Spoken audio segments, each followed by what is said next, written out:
Bismillahirrahmanirrahim. Alhamdulillah wassalatu wassalamu ala Rasulillah wa ala alihi wa sahbihi wa mawalah wa la hawla wa la quwata illa billahi wa ba'du. Taib, kita lanjutkan kajian kita, masih membahas qasasul Quran, kisah-kisah di dalam Al-Quran. Pada malam hari ini kita akan mengkisahkan tentang seseorang yang Allah subhanahu wa ta'ala berikan nikmat yang sangat besar, berupa dua kebun yang sangat luas, di mana hasilnya tidak pernah dikurangi Allah subhanahu wa ta'ala. Sehingga kisah ini disebut sahibul jannataini, pemilik dua kebun. Kisah ini disebutkan dalam surah Al-Kahfi ayat ke-32 sampai kepada ayat 41. Allah subhanahu wa ta'ala berfirman, وَاضْرِبْ لَهُمْ مَثَلَ الرَّجُلَيْنِ جَعَلْنَا لِأَحَدِهِمَا جَنَّتَيْنِ مِنْ أَعْنَابٍ وَحَفَفْنَاهُمَا بِنَخْلٍ وَجَعَلْنَا بَيْنَهُمَا زَرْعًا. Dan berikanlah wahai Muhammad kepada mereka sebuah perumpamaan. Dua orang laki-laki, seorang yang kafir, yang kami beri dua buah kebun anggur, dan kami kelilingi kedua kebun itu dengan pohon-pohon kurma. Dan di antara kedua kebun itu kami buatkan ladang. Kiltal jannataini atat ukulaha walam tadlim minhu syai'ah wa fajjarna khilalahuma nahara. Kedua kebun itu menghasilkan buah-buahan yang banyak dan tidak berkurang sedikit pun. Dan di celah-celah kedua kebun itu kami alirkan sungai yang tidak pernah surut. Kisah ini, ma'asyiral muslimin, bercerita tentang kisah di zaman sebelum kita. Maksudnya di zaman Bani Israel. Dan tidak mengapa kita ceritakan kisah ini, karena memang kisah ini dimaktub dalam Al-Quran. Kata Nabi SAW, hadithu am Bani Israel wala haraj. Tidak mengapa kisahkan oleh kalian tentang kisah-kisah Bani Israel, dan tidak mengapa hukumnya, selama tidak bertentangan dengan Al-Quran. Walaupun ayat ini ada asbab nuzulnya, maksudnya ada sebab turunnya, ada sebab kisahnya, akan tetapi ilmu Al-Quran itu al-ibratu bi umumil lafzi la bi khususis sabab. Sebuah pelajaran yang kita akan petik dalam Al-Quran itu bukan bicara tentang khususnya ayat ini kepada siapa, akan tetapi kita mengambil ibrah dari keumumannya. Karena ayat ini berlaku sampai hari ini dan sampai kiamat dibangkitkan. Hukumnya akan berlaku kepada siapapun, walaupun sebab turunnya khusus. Jadi dahulu di zaman Bani Israel ada dua orang, ada yang mengatakan bertetangga, ada yang mengatakan dua orang ini saling bersaudara. Kemudian keduanya mengadakan serikat untuk berusaha melakukan perniagaan. Rata-rata ikhwatu fiddin, kalau orang sudah berserikat, itu biasanya banyak masalah. Dan itu kita bisa melihat di kenyataan kehidupan kita kan. Kalau ada orang yang kemudian berniaga dan bersyirikat, modalnya 2 orang atau lebih begitu kan, biasanya ada masalah itu. Kecuali Allah subhanahu wa ta'ala rahmati kepada orang-orang yang berserikat, tapi umumnya bermasalah. Dan sampai masalah ini bermusuhan biasanya.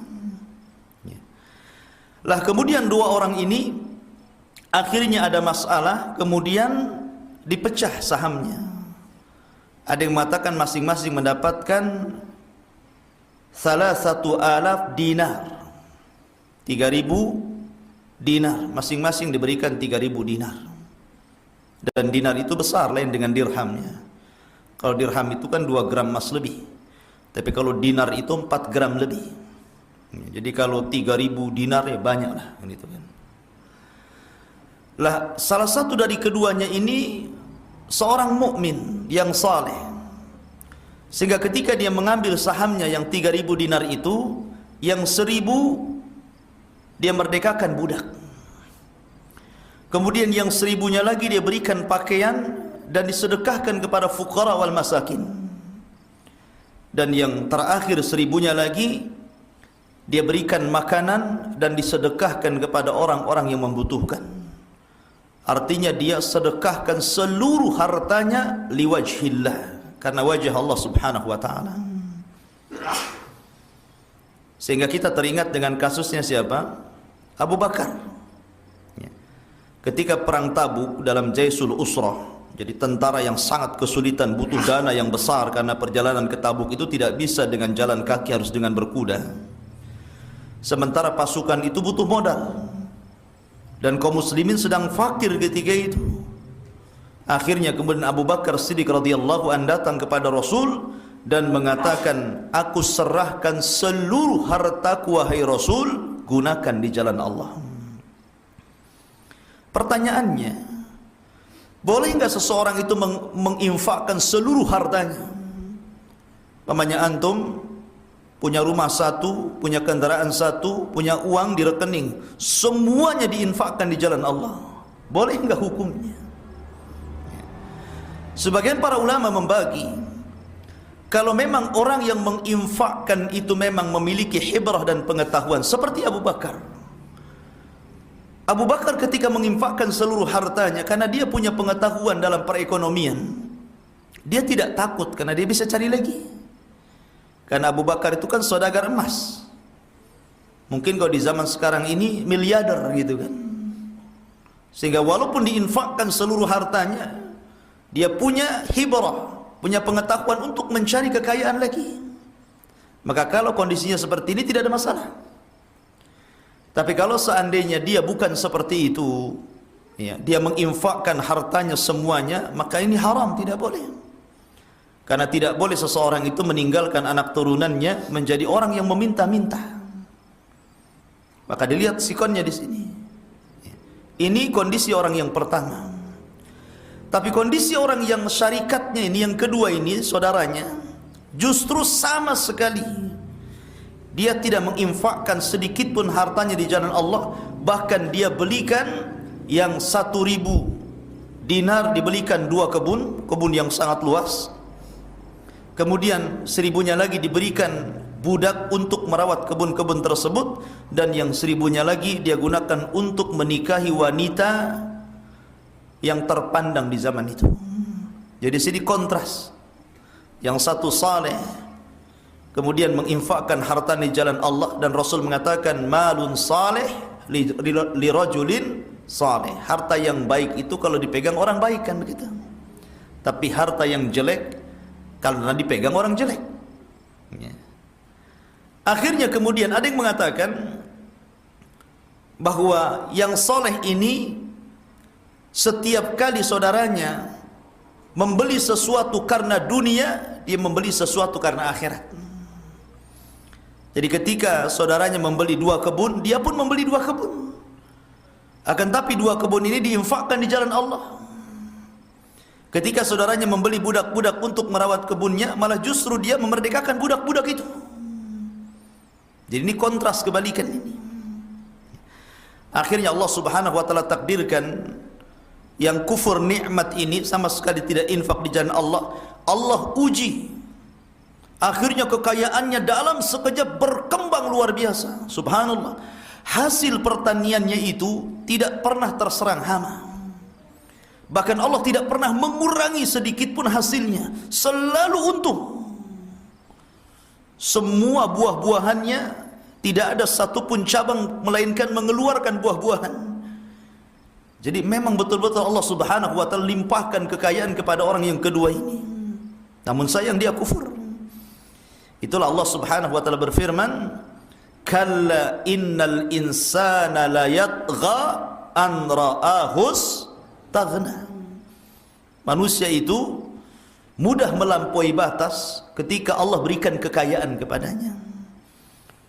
Dan orang kalau sudah menumpuk-numpuk harta, kebiasaannya apa? Jama'a malan wa addadah yahsabu anna malahu akhladah, kan begitu. Kalau orang sudah ngepul-ngepul harta, ngumpuk-numpuk harta, pasti menghitung-hitungnya itu. Kalau sudah menghitung-hitung merasa kurang, sehingga dia merasa bahwa harta itu yang mengekalkan kehidupannya. Ma'asyiral muslimin yang dimuliakan Allah Subhanahu wa taala. Singkat cerita, akhirnya orang yang soleh ini, karena memang hartanya seluruhnya diinfakkan di jalan Allah Subhanahu wa taala dan dia tidak mengharap kecuali wajah Allah Subhanahu wa taala, kemudian dia mengalami kefakiran karena seluruhnya diinfakkan, tapi dia tidak mau meminta-minta. Akhirnya kemudian dia pun ingin mencari pekerjaan. Ingin mencari pekerjaan, dia pikir bahwa kalau dia datang ke kawan yang dulu bekas berserikat dengan yang sekarang sudah kaya raya gitu kan, itu lebih layak dibandingkan dia mencari kerja ke tempat orang. Akhirnya dia datang ke orang tersebut, kemudian meminta pekerjaan. Maksudnya meminta pekerjaan di ladangnya. Bukannya kemudian diterima gitu kan lamaran kerjanya, malah ditolaknya, malah dimaki-makinya, kemudian malah dijelek-jelekan dan diburuk-burukannya. Ya, kenapa kamu dulu ada harta banyak kok infakkan di jalan, sekarang kok miskin, macam-macam cerita gitu kan. Lihat saya sekarang, sombong dia. Dia merasa bahwa kekayaannya itu tanda cinta Allah kepadanya. Dan begitulah manusia umumnya. Saya sering mendengar di masyarakat orang-orang yang Allah berikan kekayaan yang banyak, seolah-olah Allah Subhanahu wa taala itu cinta kepada dia. Dan orang-orang yang kere, yang miskin, seolah-olah benci kepada dia. Tidak ada kaitan soal kaya dengan kecintaan kepada Allah, ikhwan. Dalil Qarun. Qarun kayanya kurang apa itu? Kuncinya saja besar dibawa oleh orang-orang kuat tuh, gimana gudangnya. Kemudian Namrud, Fir'aun, dan banyak lagi, Abu Lahab, Abu Jahal. Allah berikan kekayaan, apa kemudian Allah sayang kepadanya? Kalau memang Allah sayang kepada mereka ini, kenapa Allah turunkan azab kepada mereka? Allah tenggelamkan Qarun ke dasar bumi, Allah tenggelamkan Fir'aun ke dasar laut, dan begitu seterusnya. Jadi enggak ada kaitan orang kaya itu tanda bukti Allah mencintai dia. Itu kan prasangka orang saja. Dan bukan berarti orang miskin Allah benci kepada dia, tidak. Ma'asyiral muslimin yang dimuliakan Allah Subhanahu wa taala. Maka dengan kecongkakannya akhirnya kemudian dia sombong dengan kekayaannya. Kemudian sampai terakhir diusirnya kawannya ini. Suruh mencari kerja di tempat orang lain. Disinilah secara global kisah ini disebutkan dalam surah ini yang kita akan baca. Allah Subhanahu wa taala berfirman, "Wadrib lahum mathalar rajulaini." Wahai Muhammad, kisahkan sebuah perumpamaan kepada mereka. Rajulaini, tentang dua laki-laki, ja'alna li ahadihima jannataini min a'nabin wa hafafnahuma binakhlin wa ja'alna bainahuma zar'a. Subhanallah. Allah Subhanahu wa taala mempermisalkan bagaimana kekayaan orang ini dengan sangat indah sekali. Sampai Allah Subhanahu wa taala menyebutnya dengan kata-kata jannataini, dua sorga. Coba kalau antum naik ke perbukitan yang hijau gitu kan, entah ke kebun-kebun teh gitu ya. Kemudian lihat pemandangan yang hijau dari atas itu kan nampaknya kayak sorga gitu. Karena nampak gitu kan tidak ada gersang. Di sini Allah Subhanahu wa taala mengatakan tentang dua orang laki-laki, seorang yang beriman dan satunya kafir. Yang kafir ini kami beri 2 buah kebun anggur dan kami kelilingi kedua kebun itu dengan pohon-pohon kurma. Jadi seolah-olah pohon kurma itu menjaga pohon anggur itu.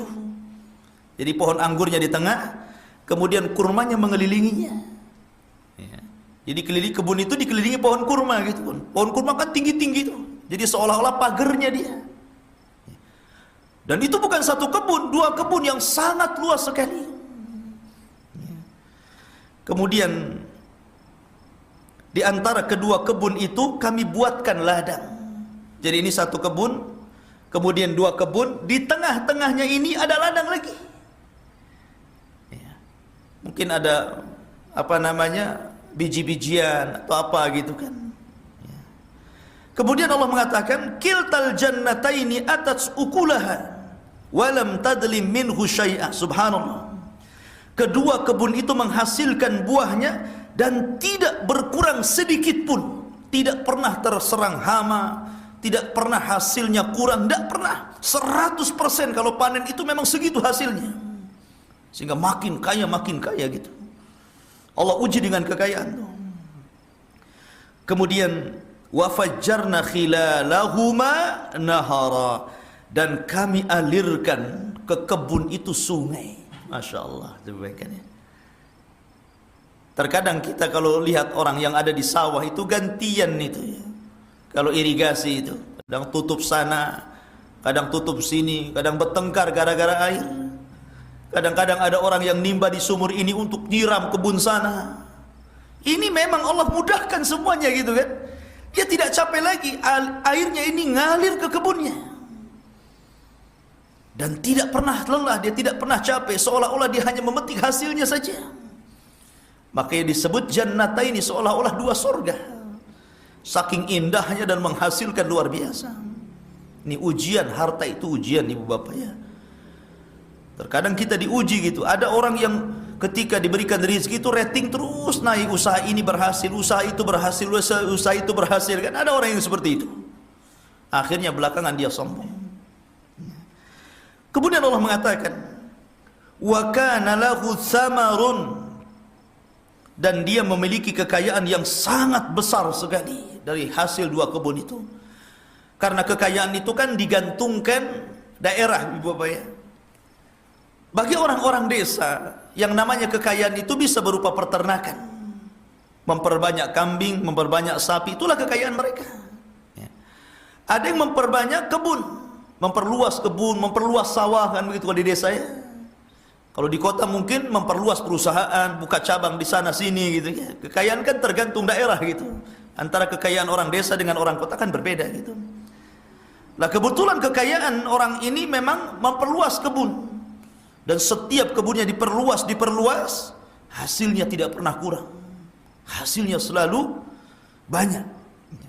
Faqala, mulailah di sini terjadi hiwar, terjadi dialog antara orang yang diberikan kekayaan dan kafir ini dengan kawannya yang saleh yang menginfakkan seluruh hartanya tadi.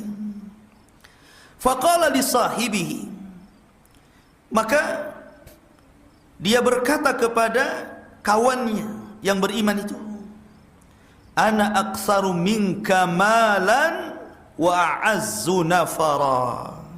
Apa kata dia? Hartaku lebih banyak daripada hartamu dan pengikutku lebih kuat daripada pengikutmu. Sombong dia ya. Lihat hartaku lebih banyak sekarang, kenapa kau dulu infakkan semuanya? Coba kalau seperti aku gitu loh, aku kembangkan hartaku sehingga banyak sekali gitu kan.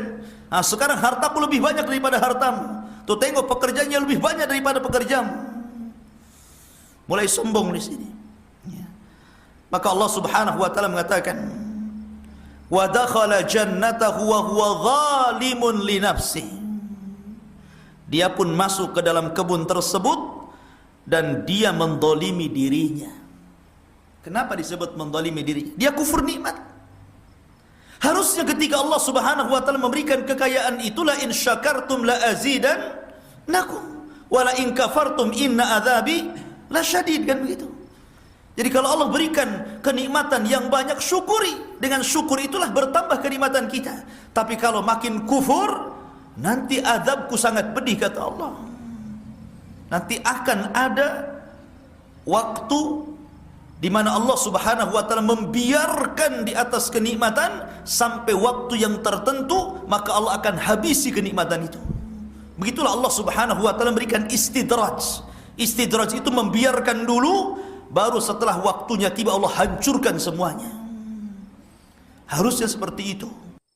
Seorang mukmin harus yakin gitu kan. Kemudian dia mengatakan, apa bentuk kufurnya? Nih bentuk kufurnya. Qala, dia mengatakan, ma adunnu an tabida hadhihi abada. Apa kata dia? Dia mengatakan, dengan sombongnya dia mengatakan, ma adunnu, aku kira kebun ini tidak akan binasa selamanya. Dia kira kekayaannya itu tidak akan binasa. Dia mengingkari apa? Nikmat Allah Subhanahu wa taala. Yakin bahwa kekayaanku tidak akan berkurang, karena ini adalah hasil jerih payahku. Seperti Qarun mengatakan, ini hasil ilmuku. Makin sombong dia, seolah-olah apa? Menasabkan nikmat kepada dirinya, bukan kepada Allah Subhanahu wa taala. Ini pelajaran yang besar. Jangan sampai kita melakukan kezaliman, menempatkan sesuatu yang bukan pada tempatnya. Karena zalim itu meletakkan sesuatu yang pada tempatnya. Harusnya ketika diberikan kekayaan dia bersyukur, itulah adil namanya. Tetapi ketika dia tidak mensyukuri nikmatnya, itulah zalim. Dan zalim itu terbagi menjadi tiga. Ada zalim itu yang sangat besar kezalimannya dan tidak akan pernah diampuni dosanya, yang disebut dengan syirik besar, syirkul akbar. Kemudian yang kedua, ada zalim itu yang masih bisa diampuni oleh Allah Subhanahu wa taala, seperti seseorang mendolimi dirinya.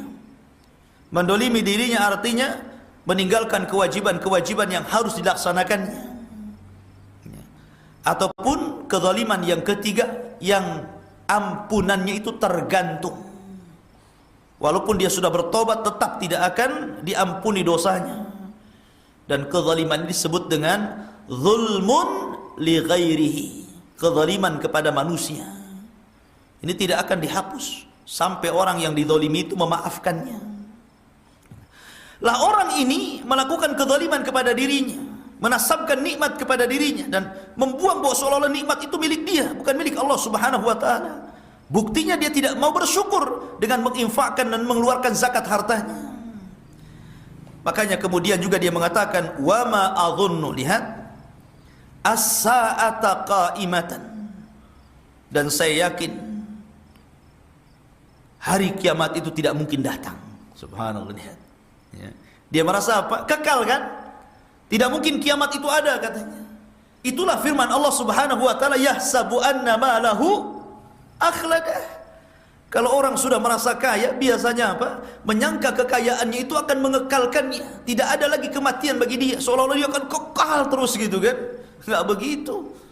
Orang itu ada batas usianya, ada batas umurnya. Dia pasti meninggal juga. Dan hakikat harta itu tajmi' wa tafriq. Kita hanya mengumpulkan, selebihnya kita tinggalkan untuk ahli waris. Makanya Nabi SAW mengatakan, harta yang bermanfaat itu wa ma tasaddaqta fa abqaita. Apa yang kau sedekahkan itulah yang kekal untukmu. Kemudian dia mengatakan, wala in rudidtu ila rabbi la ajidanna khairan minha munqalaba. Dan sekiranya aku dikembalikan kepada Tuhanku, pasti aku akan mendapatkan tempat kembali yang baik daripada ini. Maksudnya, anggaplah kiamat itu terjadi, kemudian aku diwafatkan, maka ketika dibangkitkan Allah akan berikan lagi kekayaan itu berlipat-lipat. Dia sangka kekayaan di dunia itu karena Allah sayang kepadanya, maka ketika dia pun meninggal, Allah pun akan memberikan kembali kekayaannya. Ini kufur, ikhwan. Ini kekufuran namanya.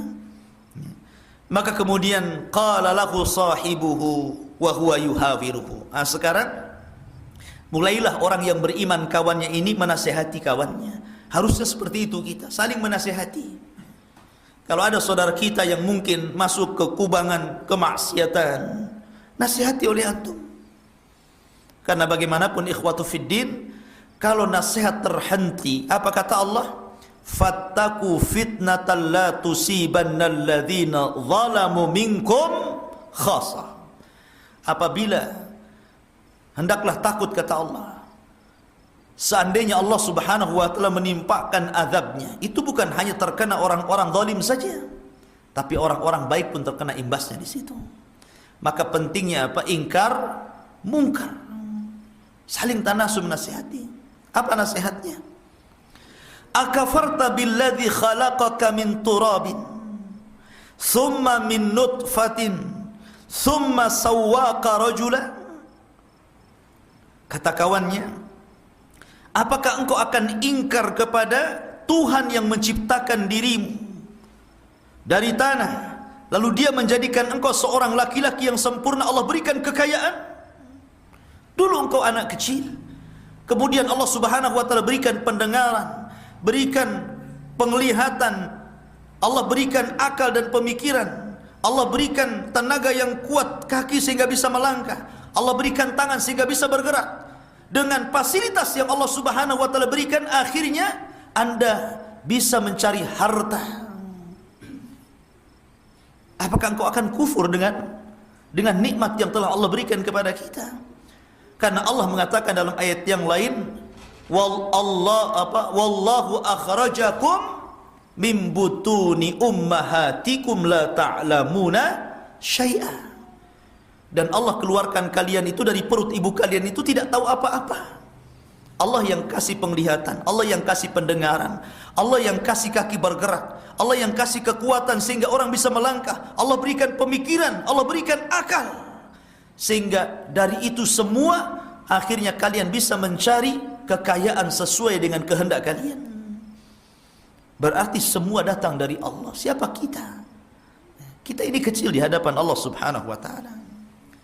Lakinna huwa Allahu Rabbi la usyriku bi Rabbi ahada. Tetapi aku percaya bahwa dia Allah Tuhanku, dan aku tidak mempersekutukan Tuhanku dengan siapapun. Kemudian dia mengatakan, walaula iddakhalta jannataka qulta ma sya Allah la quwwata illa billah in tarani ana aqalla minka malan wa walada. Kemudian dia mengatakan, dan mengapa ketika engkau memasuki kebunmu tidak mengucapkan masya Allah atas kehendak Allah? Kemudian la quwwata illa billah, sesungguhnya atas kehendak Allah semua itu terwujud, tidak ada kekuatan kecuali dengan pertolongan Allah. Sekalipun engkau anggap harta dan keturunanku lebih sedikit dari kamu, oke lah engkau menganggap aku itu miskin, tapi jangan kemudian kau ingkari nikmat Allah subhanahu wa ta'ala. Jangan mencela karena aku miskin, karena engkau kaya, begitu kan? Karena semua kekayaan datang dari Allah subhanahu wa ta'ala. Kalaulah bukan karena Allah, engkau tidak mungkin kaya. Kenapa kau sombong? Itu maksudnya. Kemudian Allah melanjutkan, fa'asa rabbi an yu'tiyani khairan min jannatika wa yursila 'alaiha husbanan minas sama fatusbiha sa'idan zalaqa aw yusbiha ma'uha ghauran falan tastati'a lahu talaba. Maka mudah-mudahan Tuhanku akan memberikan kepadaku kebun yang lebih baik daripada kebun, maksudnya di sorga, dengan aku infakkan hartaku di jalan Allah. Ketika engkau membeli kebun di dunia, aku beli kebun di akhirat. Ya, itu maksudnya. Dan dia mengirimkan petir dari langit ke kebunmu, sehingga kebun itu menjadi tanah yang licin, atau airnya menjadi surut ke dalam tanah, maka engkau tidak akan dapat menemukan lagi hasilnya. Kemudian wa uhita bi samarihi fa asbaha yuqallibu kaffaihi ala ma anfaqa fiha wa hiya khawiyatun ala urushiha wa yaqulu ya laitani lam usyrik bi rabbi ahada. Ketika Allah subhanahu wa ta'ala kirim azabnya, Allah hancurkan kebun-kebun itu, Maka dia mengatakan, wa uhita bisamarihi, dan harta kekayaan dibinasakan, lalu dia membolak-balikan kedua telapak tangannya terhadap apa yang telah dia belanjakan untuk itu, sedangkan pohon anggur roboh bersama penyanggah-penyanggahnya. Lalu dia berkata, betapa kiranya dahulu aku tidak mempersekutukan Tuhanku dengan siapapun. Lalu orang ini sebenarnya menyembah apa? Kenapa dia berbicara tentang bahwa sekiranya aku tidak mempersekutukan Allah dengan siapapun?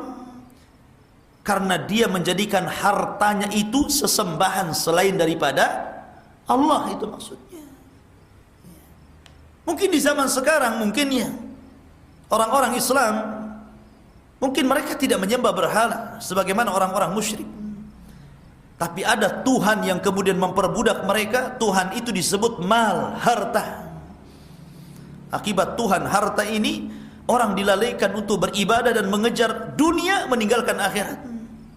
Dan kita bisa melihat, makanya Nabi SAW mengatakan, ta'isa abdu dinar wa ta'isa abdul khamisah.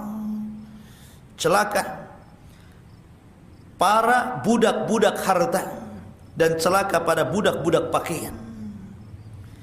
Sabda Nabi SAW menjadi kenyataan hari ini kan. Betapa banyak orang-orang yang diperbudak hartanya, sehingga dia habiskan waktunya mulai dari bangun tidur sebelum terbit fajar sampai kemudian terbenam matahari. Dia habiskan waktunya hanya untuk mencari uang. Dia lalai, tidak pernah sholat duhur, asar, maghrib, isya, subuh, macam-macam alasan. Dia muslim padahal. Berarti dia telah menjadikan harta itu sesembahan selain daripada Allah Subhanahu wa ta'ala. Ataupun mungkin para wanita yang mereka terlalu cinta dengan model pakaian, model tas, model-model yang lainnya, sehingga dalam pemikirannya dia hanya mengingatkan bagaimana caranya dia mendapatkan harta dan begitu seterusnya, mendapatkan pakaian dan begitu seterusnya. Maka ayat ini ada satu pelajaran besar agar kita senantiasa mensyukuri nikmat Allah. Kita lihat kesudahan orang-orang yang kufur, ikhwan. Kita lihat kesudahan orang-orang yang kufur. Ya. Banyak orang-orang yang kufur nikmat itu kesudahannya Allah Subhanahu wa ta'ala hancurkan di akhirnya. Saya contohkan Qarun. Qarun memang nikmat di awal, tapi lihat akhirnya Allah tenggelamkan ke bumi. Fir'aun nikmat di awal, akhirnya Allah tenggelamkan di permukaan lautan. Lihat Namrud, akhirnya Allah Subhanahu wa ta'ala bunuh Namrud dengan seekor lalat. Allah membunuh Namrud dengan seekor lalat. Bahkan kita kenal kisah Saba. Nanti kita akan ceritakan kisah Saba, negeri Saba. Kisahnya luar biasa. Dalam Al-Quran dikisahkan. Kesudahannya apa? Allah kirim tikus-tikus sebesar kucing menggerogoti bendungan Ma'rib, sehingga roboh bendungannya. Kemudian datang banjir bandang yang sangat besar meluluh lantakkan negeri Sabah. Padahal negeri itu disebut negeri sorga, di mana kebun buah-buahannya tidak dipetik tetapi jatuh sendiri. Jadi kalau orang mengambil buah itu cuma bawa bakul, masuk ke dalam kebun, keluar sudah penuh, gak perlu dipetik. Kebun ajaib namanya. Makanya orang-orang dahulu dikatakan kebun sorga itu. Tapi setelah datang banjir yang sangat besar, tidak tumbuh kecuali hanya beberapa pohon, itu pun tidak manfaat buahnya. Itulah kesudahan orang-orang yang kufur nikmat. Maka di sini ada pelajaran besar dari kisah sahibul jannataini, bahwa seorang mukmin harus cerdas, bahwa nikmat itu datang dari Allah, maka kembalikan kepada Allah Subhanahu wa ta'ala. Jangan sampai kufur. Karena kalau kita melihat kisah-kisah orang-orang yang kufur nikmat, subhanallah, tidak disisakan kenikmatan itu, bahkan Allah kirimkan azab yang sangat pedih. Untuk mengakhiri cerita kita ini, dahulu di zaman Bani Israel ada 3 orang yang Allah berikan penyakit. Yang satu botak kepalanya, dan di kepalanya ada penyakit yang menjijikkan manusia sehingga orang lari. Yang satu memang dari kecil dibutakan oleh Allah sehingga dia tidak bisa melihat satu cahaya pun. Dan yang satu diberikan penyakit kulit sehingga orang lari karena jijiknya penyakit itu. Kemudian Allah Subhanahu wa taala kirimkan malaikat menjelma menjadi para penolong, menjadi penolong dan pengobat, ya. Datang kepada orang yang penyakit kepalanya ini dan mengatakan, kira-kira apa yang kau kehendaki dalam dunia ini? Maka kata orang yang botak ini, yang punya penyakit di kepalanya, dia mengatakan, demi Allah, aku hanya menginginkan kepalaku sembuh, kemudian Allah berikan rambut yang paling indah, itu saja. Akhirnya Allah kabulkan, diobati kepalanya lewat malaikat ini. Tiba-tiba kemudian rambutnya tumbuh dan dia menjadi manusia terindah rambutnya. Kemudian malaikat ini mendatangi orang yang buta tadi dan menanyakan, apa yang kau kehendaki di dunia ini? Dia mengatakan, demi Allah, aku tidak menghendaki sesuatu kecuali agar Allah membukakan kedua mataku dan aku bisa melihat kekuasaannya. Akhirnya kemudian matanya disembuhkan dan bisa melihat. Dan yang terakhir, kepada orang yang punya penyakit kulit, sama juga, akhirnya disembuhkan penyakit kulitnya. Ketika itu malaikat ini masing-masing memberikan binatang sepasang. Kepada yang sembuh kepalanya sehingga tumbuh rambut yang indah, Allah berikan 2 unta. Malaikat ini berikan 2 unta sepasang. Kemudian yang kulitnya rusak akhirnya menjadi kulit terindah, Allah berikan sapi sepasang. Dan orang yang buta Allah berikan kambing sepasang. Tahun demi tahun, akhirnya unta ini beranak pinak sampai memenuhi lembah. Kemudian yang punya sapi beranak pinak sampai memenuhi lembah. Yang juga kambing juga sama, beranak pinak sampai memenuhi lembah. Akhirnya di sini Allah berikan ujian. Mereka sudah diberikan nikmat, disembuhkan penyakitnya, dan Allah berikan kekayaan. Diutus lagi malaikat, tapi menjelma sebagai orang miskin, peminta-minta. Dia datang kepada orang pertama dan mengatakan, wahai fulan, aku ini miskin, berikan sesuatu kekayaanmu kepada aku sangat membutuhkan. Rupanya dia sombong dan mengatakan, kekayaan ini adalah warisan nenek moyangku, aku tidak akan memberikan kepadamu secuil pun, pergi sana. Maka dia tidak tahu kalau itu malaikat. Maka orang ini mengatakan, kalau engkau dusta, maka Allah akan kembalikan musibah itu kepadamu. Akhirnya betul, tiba-tiba kepalanya botak kembali, penyakit kepalanya datang, dan seluruh untanya mati. Balik miskin, ya. Kemudian yang kedua datang kepada orang yang kulitnya rusak, yang sudah indah, sudah menjadi saudagar sapi. Maka orang ini malaikat yang menjelma peminta-minta juga meminta-minta, tapi dia pun kufur nikmat, tidak memberi sedikit pun. Akhirnya Allah kembalikan kulitnya menjadi rusak dan seluruh binatangnya dimatikan. Miskin lagi. Ketika sampai kepada orang yang buta inilah, orang yang buta ini merasa bersyukur kepada Allah. Dia mengatakan, kalau engkau ingin kambing, ambil tuh kambing semuanya. Karena dengan aku bisa melihat, sungguh ini nikmat yang tidak terkira. Kemudian malaikat ini kemudian mengatakan, sesungguhnya aku hanyalah malaikat yang diutus Allah untuk menguji kalian. Dan aku lihat engkau bersyukur kepada Allah, maka ambillah kekayaan itu dan Allah akan tetap memberikan kesembuhan kepada kedua matamu. Allah kekalkan tuh, ya kan? Karena apa? Dia syukur, yang lainnya kufur. Oleh karena itu, ikhwatu fillah muliakan Allah Subhanahu wa taala, peganglah ayat Al-Qur'an, la in syakartum la azidannakum wa la in kafartum inna adzabi lasyadid. Kalau engkau bersyukur akan nikmat Allah, Allah tambah nikmatnya. Tapi kalau engkau kufur kepada nikmat Allah, maka Allah akan mengirim azabnya. Allahu a'lam bishawab.